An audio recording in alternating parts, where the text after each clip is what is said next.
After a prolonged clampdown on mining in Karnataka led to a shortage, the government wants to wait no more.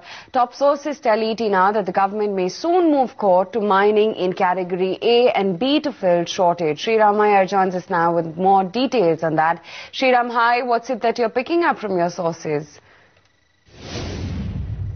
The government, particularly the steel ministry, is a worried lot because of the growing shortage of iron ore in Karnataka, and therefore the steel companies are finding it very difficult to source enough inputs for their production, and that is now taking a hit. And therefore the steel ministry, the sources in the steel ministry tell us that the government is planning to move to the Supreme Court, seeking some kind of a relaxation to increase output from the category A and B mines, which were allowed to operate by the Supreme Court in a recent verdict. Now, what the government wants to do is increase the cap. Basically, the Supreme Court had set a limit on how much every mine can produce, depending on where it is located and how much reserves it has and what is the impact on the environment alongside it. And now the government wants the Supreme Court to lift this cap, keep it a little higher so that the companies can produce a little more iron ore to meet the demand in Karnataka. Now, the iron ore demand in Karnataka is roughly about 35 million tons, and whereas the production is only about 20 million tons at best. That's what we are picking up from our sources.